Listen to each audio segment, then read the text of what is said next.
വിവാഹ ദിവസത്തിന്റെ മനോഹരമായ വീഡിയോ പങ്കുവെച്ച് നടി മീര നന്ദൻ. പുലർച്ചെ ഗുരുവായൂർ ക്ഷേത്രത്തിൽ താലിക്കെട്ടിന് ഒരുങ്ങുന്നത് മുതലുള്ള എല്ലാ നിമിഷങ്ങളും വീഡിയോയിൽ കോർത്തിണക്കിയിട്ടുണ്ട്. അവളുടെ കഥ മനോഹരമായി ചിത്രീകരിച്ചിരിക്കുന്നു എന്ന ക്യാപ്ഷനോടെയാണ് മീര വീഡിയോ ഇൻസ്റ്റഗ്രാമിൽ പങ്കുവച്ചത്. മീര നന്ദന്റെ വിവാഹമാണെന്ന് പറയുന്ന റേഡിയോ അനൗൺസ്മെന്റോടെയാണ് വീഡിയോ ഒരുങ്ങുന്നത്. തുടർന്ന് താലിക്കെട്ടിനായി മീരയും ഭർത്താവ് ശ്രീജുവും ഒരുങ്ങുന്നതും അതിനിടയിൽ രസകരമായ നിമിഷങ്ങളും വീഡിയോയിൽ കാണിക്കുന്നു. സെലിബ്രിറ്റി മേക്കപ്പ് ആർട്ടിസ്റ്റ് ഉണ്ണി PS ആണ് വിവാഹത്തിനായി മീരയെ ഒരുക്കിയത്. ശ്രിന്ദ, ആൻ അഗസ്റ്റിൻ തുടങ്ങിയ താരങ്ങൾ പുലർച്ചെ തന്നെ മീരയെ കാണാനെത്തുന്നതും വീഡിയോയിലുണ്ട്.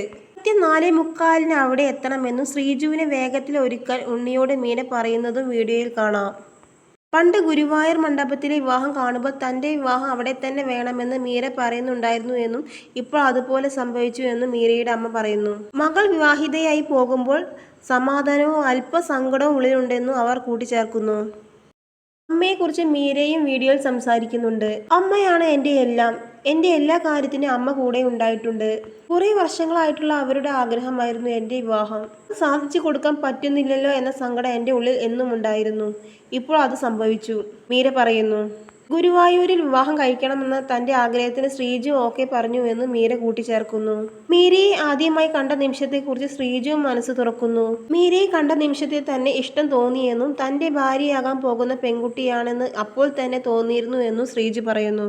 സുന്ദരിയായ ഒരു പെൺകുട്ടിയെ വിവാഹം ചെയ്തതിൽ സന്തോഷമുണ്ടെന്നും ഇനി എന്നും മീര സന്തോഷവതിയായി നിൽക്കണമെന്നും ശ്രീജു പറയുന്നു.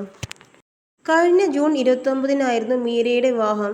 ഗുരുവായൂരിലെ വിവാഹത്തിന് ശേഷം സിനിമാ മേഖലയിലെ സുഹൃത്തുക്കൾക്കായി വിവാഹവിരുന്ന് ഒരുക്കിയിരുന്നു.